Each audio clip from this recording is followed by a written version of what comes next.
நாம் எங்கோ குறைவடைந்திருக்கிறோம் என்றால் அப்பொழுது இயேசு கிறிஸ்து நம்மோடு இல்லை என்று அர்த்தம். அவர் எவ்வளோ பெரிய உத்தரவாதத்தை உங்களுக்கு கொடுத்திருக்கிறார்.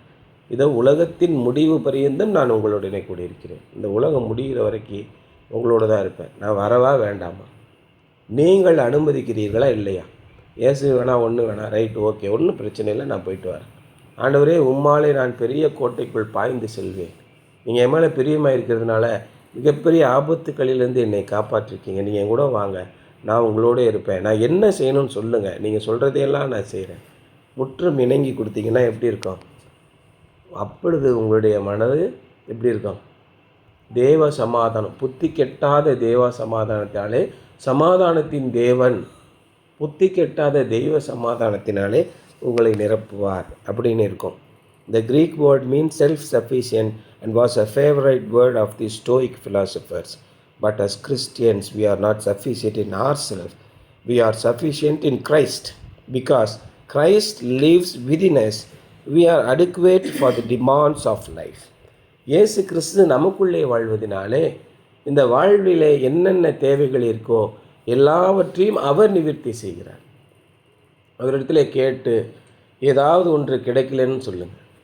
நீங்கள் அவருடைய சித்தத்தின்படி எதை கேட்டாலும் அதை உங்களுக்கு தருவேன் என்பது தான் அவருடைய வாக்குத்தத்தம்.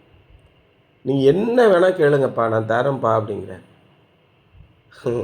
2 சாக்லேட்டு, நம்ம அப்படி தான் நிற்கிறோம். மிகப்பெரிய ஆசீர்வாதங்களை ஆண்டவர் தரவிருக்கிறார். நம்ம என்ன பண்ணுறோம்? ஏதாவது ஒரு 2 இட்லி மட்டும் வாங்கி கொடுங்க போதும். உனக்கு ராஜ அரண்மனை கட்டி வச்சுருக்கேன்டா, வாடா ராஜ சாப்பாடு சாப்பிட்றா. இல்லை பரவாயில்ல, நான் இங்கே ஓரத்தில் நிற்கிறேன், 2 இட்லி மட்டும் கொடுங்க. ராஜாதி ராஜாட்ட நீங்கள் எப்படி கேட்குறீங்க? இல்லை எனக்கு கேட்க தெரியாது, அதனால நான் கேட்காம இருந்துக்கிறேன், ஏதாவது அவராக பார்த்து போட்டால் போதும். இதெல்லாம் கிடையவே கிடையாது. பைபிளில் என்ன சொல்கிறாரு? கேளுங்கள், அப்பொழுது உங்களுக்கு கொடுக்கப்படும். ஏனென்றால் கேட்கிற எவனும் பெற்றுக்கொள்கிறார். நாம் பிதாவினுடைய சித்தத்தின்படி கேட்டால் அதை அவர் நமக்கு கொடுப்பார் என்கிறதே நாம் அவர் மீது வைத்திருக்கும் விசுவாசம். இது எல்லாத்தையும் யோவான் தெளிவாக சொல்கிறார். ஆகவே உங்களுடைய வாழ்க்கையிலே இயேசு கிறிஸ்து உள்ளே இருக்கும்போது நாம் குறைவுள்ளவர்கள் அல்ல, நாம் நிறைவுள்ளவர்களாக இருக்கிறோம். அதான் இன்றைக்கி சொல்கிறார். தட் இஸ் கண்டென்ட்மெண்ட், இல்லையா? Because Christ lives within us. இயேசு கிறிஸ்து நமக்குள்ளே வாழ்வதனாலே நாம் எல்லா சூழ்நிலைகளையும் சமாளிக்க முடியும். அதே நேரத்தில் நம்முடைய குறைவுகளை எல்லாம் அவர் நிறைவாக்குவார், இல்லையா? அவருக்கு நாம் கீழ்ப்படிந்து நடக்க வேண்டும், அவருடைய வழியிலே நடக்க வேண்டும், அவருக்கு பிரியமானபடி நடக்க வேண்டும் என்பது ரொம்ப முக்கியம்.